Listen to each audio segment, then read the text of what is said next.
He's competed in CrossFit, he's run marathons, and now he's the world's strongest man, tipping the scales at over 350 pounds. But he's also doing bar muscle-ups at over 350 pounds. This guy's athletic as they come. Had some really interesting things to say about body fat. If you go into prejudging, that's where the competition's happening. Men's Open is different. You have to be on for Men's Open, you have to be on both nights. They can change their body just on like how much salt they have over the course of a couple hours. You never want to hear about an athlete ending a run at something like the Olympic Games because of an injury. Mattie Rogers is 28 years old, and I gotta be honest, my heart goes out to her. Hey folks, welcome to Strength Weekly, the weekly update show that keeps you in the know. Yeah, in the know on everything from around the barbell game. I'm David Thomas Tao. I'm joined by Phil Bleckman. We're bringing this to you on behalf of Barbend. Make sure you subscribe to Barbend, and we'll keep you up to date with everything that you need to know about strong people. This week, we're covering a litany of topics. Hadi Choopan wins again. Is he unstoppable heading into the Olympia? We recap his Arnold Classic UK title. Mattie Rogers, the noted and very popular American weightlifter, is out of contention for the Paris Olympics because of an injury. We go into that, including her messaging on social media, wishing Mattie a speedy recovery. Victoria Long, also partially due to injury, retiring from the sport of strongwoman, giving her one of the most epic yet shortest runs in the history of the professional ranks of that sport. And Mitchell Hooper, reigning world's strongest man and Arnold Strongman Classic champion, breaking down ideal body composition for strength athletes. Here's why Mitchell might be one of the best athletes in the world to pay attention to on this, because guess what? He's not just an athlete, he's also a clinician. Phil, which of these stories are you most excited about today? I think talking about Victoria Long's history, as short as it may be in strongwoman, is immaculate, and to see her retiring so soon after being so dominant for such a short period of time, I mean, what a historic marker for the sport, I think, is Victoria Long's career. And I'm just going to foreshadow, folks, I'm going to call Victoria Long later in this broadcast, I'm going to call her the Sandy Koufax of strongwoman, and we're going to get into exactly why. But first up, Hadi.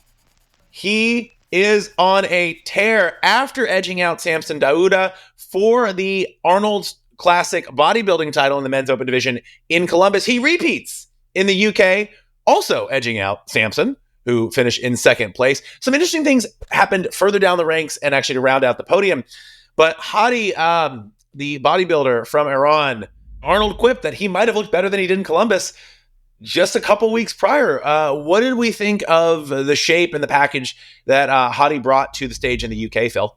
It was pretty much just a absolute run back of the 2 weeks prior in Columbus, where Hadi Choopan's conditioning keeps him on top of the division without Derek Lunsford in the mix at these contests. So he goes over Dauda in the same fashion that he did in Columbus. It came down to the conditioning once again that puts him over the top. Hadi's in his own level, regardless of who he's next to in the conditioning aspect of the sport. So that's where everybody else is going to need to catch up if they're going to beat Choopan going into the 2024 Olympia. I'm sure Lunsford is keenly aware of where he needs to make up ground in terms of his conditioning against Choopan as well. Dauda still has the size. If he can get the conditioning to compete at Hadi's level, then we might see him actually be able to scale the ranks even further. Last year, he got bronze at the Olympia. I'm sure we're going to see him again at the Olympia in 2024. He's already qualified. He doesn't need a win because he was on the podium. And then the big result coming out of the UK was Akeem Williams. He goes from 6th up to 3rd. He's doing really strong. Tyler Mannion of the IFBB, he mentioned on his social as he recapped the Arnold Classic in Columbus, he said that athletes need to be on their game in prejudging. That's where the majority of the judging happens. It happens in prejudging, and then finals is just to solidify what they determined in prejudging, unless there's any major cases. But for the most part, if you go into prejudging, that's where the competition's happening. So athletes need to be keenly aware that that is where they need to be at their best. Now, we saw at the Arnold in Columbus that Akeem, he was in 7th in prejudging, and he was able to move up a rank in the finals. But had he been what he was in the finals during prejudging, he may have been much closer to what his Arnold Classic UK rank was. And that's where, you have to be on for Men's Open. You have to be on both nights. They get prejudging on one night and finals on another night. That is different from all of the other divisions that usually do prejudging in the morning and finals of that night the same day. Men's Open is different. And so it's a different combo, as like they can change their body just on like how much salt they have over the course of a couple hours. So it's a much tighter tightrope to walk in Men's Open. And I think we saw that Akeem had probably what I would argue is the biggest result in the UK based off of what he did in Columbus. Yeah, and he leapfrogs Jonathan De La Rosa and James Hollingshead, who beat him, who outplaced him at the Arnold in Columbus, and leapfrogs them in the UK and finishes on the podium. So big result for Akeem, definitely came in dialed in. I do want to say Samson Dauda, someone who has struggled with health issues between the two competitions in those 2 weeks. He posted on social that he felt his body was breaking down. Seems like he might have gotten an infection or an illness and saw a doctor and was on antibiotics. So impressive to see Samson bounce back from a position where we weren't sure we'd see him compete, and like health issues were potentially significant, according to him. So good to see him healthier. We talked a little bit last week about the frequency of competition for some of these athletes staying peaked for weeks at a time at these low body fat percentages. Samson said on social media that, he thinks it took a toll on his immune system, and it takes a toll on his immune system. If you want that, you can check out Strength Weekly last week, where we talked about, hey, should there be a limit on how frequently pros can compete? Obviously curious as to everyone else's thoughts, so let us know in the comments. This basically sets up Hadi, by the way, just to recap, as the person to potentially take back the Mr. Olympia title from Derek Lunsford. Lunsford, we will not see compete until the Olympia. Makes it very exciting. I can't wait to see that head-to-head, potentially some pose downs.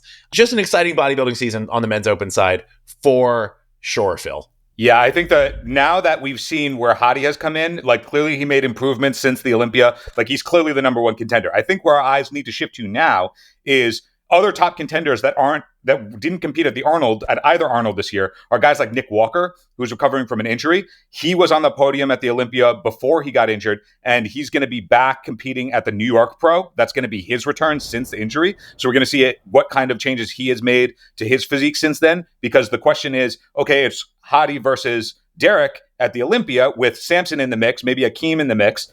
But there are still guys like Hunter Labrada, Nick Walker. Where's Andrew Jack? Like, we haven't seen those guys since the Olympia. And so now we're going to have to look at where are the other guys at the top of the card that we're going to see trying to compete and edge out those guys at the top, and what adjustments can they make before we get to the Olympia in the fall. Well, moving on, we're going to move on to the sport of weightlifting, not a physique sport, more of a sport where you just have to lift a certain amount of weight and lift the most. Mattie Rogers, longtime popular member of Team USA, 28 years old, has withdrawn herself from contention for the Paris Olympics. Now, she competed in Tokyo in 2021. Didn't have the result I think that she wanted in Tokyo, and was actually very clear on social media that her performance on the day was not up to what she was hoping. She was a potential medal contender. I mean, she's a multi-time world medalist, right? Brian Oliver, who's an independent correspondent with Barbend, point that out. Very important. Brian's opinions do not necessarily reflect those of Barbend's. He actually was among the first to report this for Barbend. And I think did in my personal opinion, a stellar job, because you never want to hear about an athlete ending a run at something like the Olympic Games because of an injury. Mattie Rogers is 28 years old. She has a lot of experience under her belt when it comes to lifting and performing at a high level. That being said, it was an extraordinary uphill battle for her to potentially qualify for the Olympic team this year, because the U.S. can only send 3 women. They can only send 3 women in weightlifting to the Paris Olympics. And right now, the leaders for those are Olivia Reeves, Jordan De La Cruz, and Mary Tyson Loppin, right? Those are kind of the 3 front runners. Sarah Robles has withdrawn herself from contention. So I will say, I think the chances that Mattie would have qualified for the Olympics and been selected to the team were actually pretty low, given the fact that De La Cruz, Reeves, and Tyson Loppin are like so far out ahead in the rankings. But Rogers was eligible. She was top 10 in her weight category, ranked worldwide. So she was eligible for selection. I think it was unlikely she would have been selected. She did withdraw from a competition fairly recently, right before the European Weightlifting Championships. And I got to be honest, my heart goes out to her. I've spent some time with Mattie. I think she's a really cool person. I like that she's very public with the ups and downs of being a professional weightlifter. It does seem like an injury that she can bounce back from. Phil, do you want to talk a little bit about, what she said is going on? Yeah, she said about her injury, she said, quote, "Lifting has been an absolute nightmare. It's like there's a power outage in one whole leg, plus being stabbed simultaneously." That doesn't sound great. "I cannot push through a body no longer functioning properly. While this injury being nerve-related, my body physically will not keep going. And it is absolutely soul-crushing." So Yeah, I mean, it's already difficult enough to be an athlete at this level, competing for what is a much smaller athlete quota than we've seen at previous Olympic Games before. And as you said, already as an outside shot because there are other athletes that have put themselves higher in the rankings. So like everything seemed like it was an uphill battle for her. So I think it's also a nod to being a smart athlete to like recognize that and be able to stop yourself from trying to push too hard on her own, being able to be like, this sucks, this is terrible, but it's the right thing to do. My heart's out to her as well, but I think that this is the right choice given how she explained how her injury feels. I do want to be clear that she did express a lot of positivity that, a few months of rest, changing up what kind of movement she's doing, taking weightlifting off the table, right, for a little bit. She thinks she can recover fully, which is great. We want to hear that. We want healthy athletes. So shout out to Mattie for being public about it, being mature about it. I will say that I think this Olympic cycle has been challenging for a lot of athletes in the USA weightlifting system.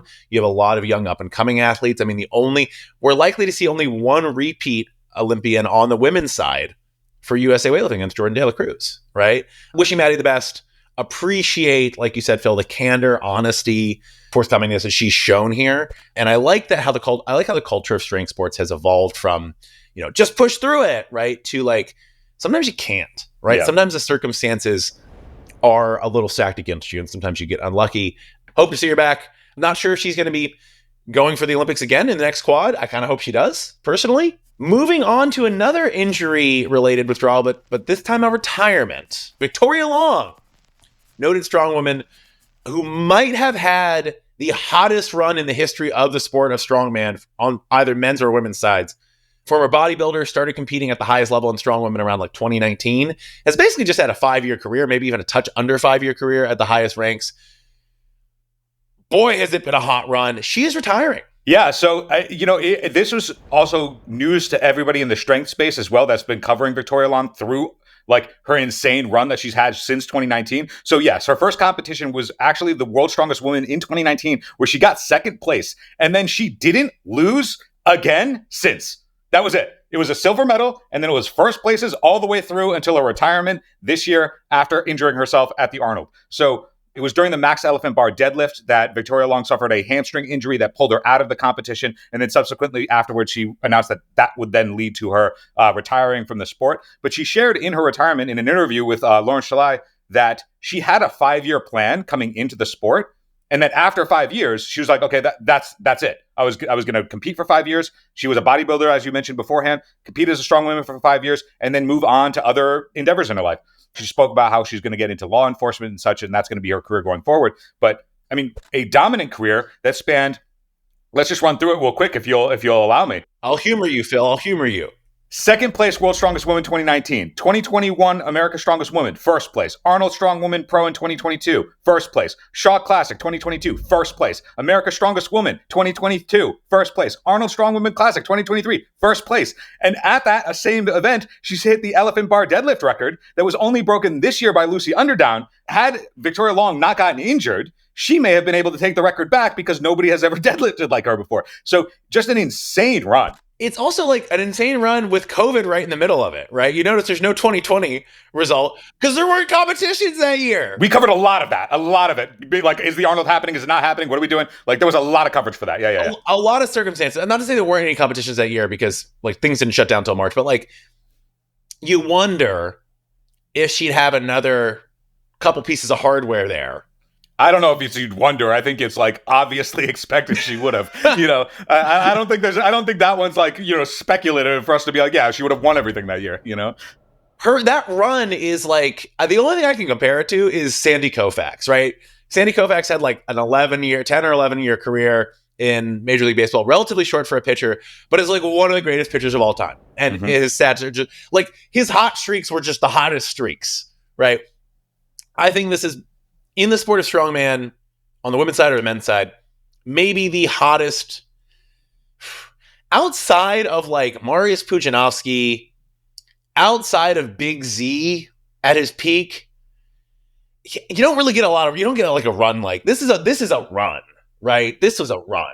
And to see Victoria Long bow out now, I mean, I get it. She had a plan, she executed the plan, and boy did she. But like it is a shame that we will not be seeing her in major competitions anymore because what a historic run.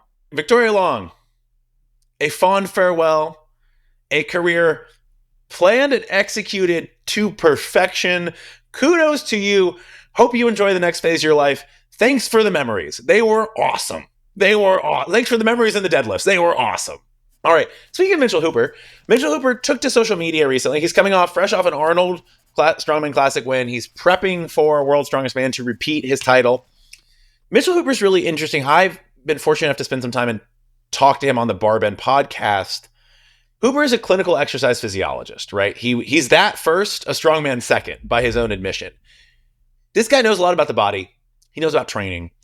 He's competed in CrossFit. He's run marathons. And now he's the world's strongest man, tipping the scales at over 350 pounds. But he's also doing bar muscle ups at over 350 pounds. This guy's athletic as they come. Had some really interesting things to say about body fat. Because in the sport of strongman, we see a range of body compositions, right? You have someone like Evan Singleton who competes with visible abs. And then you have folks on the other end of the spectrum who seem to have a higher body fat percentage, right? Now, body fat percentage is a little more than just what you can kind of like visually look at. And then you have athletes who, Big Z famously would lean out in the offseason to carry less weight. Hooper had some really interesting things to say about optimal body fat percentages for him.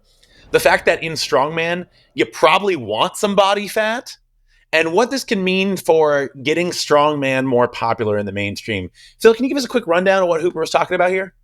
Yeah, so Hooper was talking about how it is valuable to have a decent amount of body fat on you as a strongman athlete, because you want to have that body fat to protect your joints, because you're putting them under a lot of stress when you're lifting heavy implements. We've seen all types of body compositions across the spectrum for guys who have won the World's Strongest Man multiple times over their careers.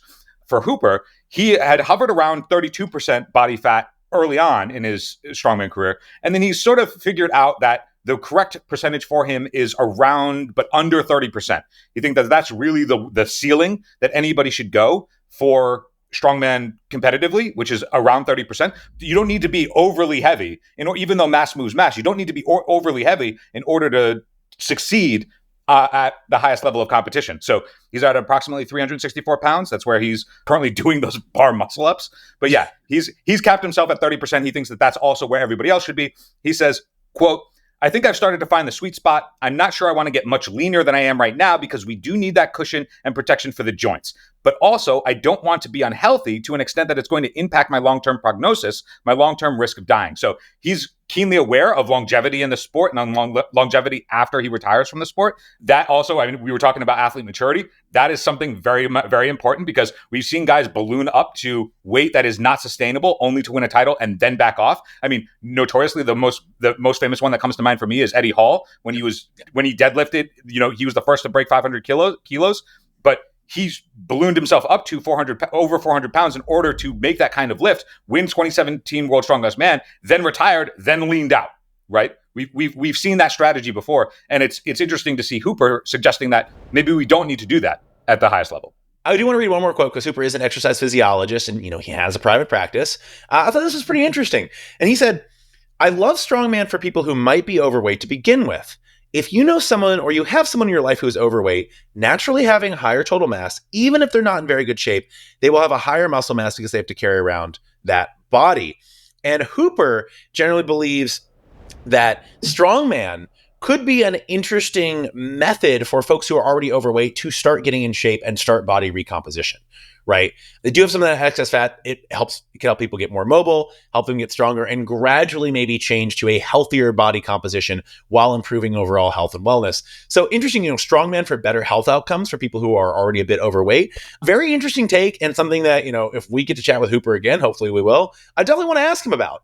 And also, Mitchell Hooper is a guy who has a lot going on. I wouldn't be surprised to see him release a training program, like how to get a strongman and get healthier through strongman if you're overweight or something like that. I would not be surprised to see him do that. So Mitchell Hooper, interesting take, something fun just to wrap up this episode. And hey, sorry, Mitchell, but we're going to be asking about your body fat percentage heading into competitions now, because we're just curious, because you're very smart, you're very calculated. We want to know all the variables you're crunching, all the numbers you're crunching.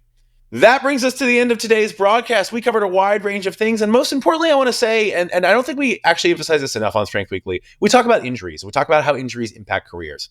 We're wishing all the athletes who have experienced injuries who we cover, we're wishing them speedy recoveries. It is news. It changes the competition landscape. Victoria Long retiring changes the competition landscape in strong women in the open division for years to come. Mattie Rogers pulling out of Paris contention changes the landscape of competitive weightlifting. These are newsworthy, but at the same time, we understand there are real people and there are real bodies that experience these injuries. We don't like seeing injuries. We report on them, but I want to be very clear we are wishing all these athletes speedy recoveries. And I personally am very happy there is a trend toward long-term health outcomes when it comes to strength sports, as Mattie Rogers has kind of illustrated and as Victoria Long has illustrated with her retirement. So just something I wanted to say here. These are real people. These are real bodies. They're experiencing real pain. And I think it's easy to lose sight of that and something that I really want to hold myself accountable at in remembering. So thanks for listening, folks. Appreciate it. Well, that wraps up Strength Weekly for this week. I'm David Thomas Tao, joined by... I'm Phil Blackman. Thank you so much for watching all of our Arnold coverage over the past month. If you want to catch any more of it or recap on any of it, head over to barbell.com. But until then, we'll catch you next time. Cheers, folks.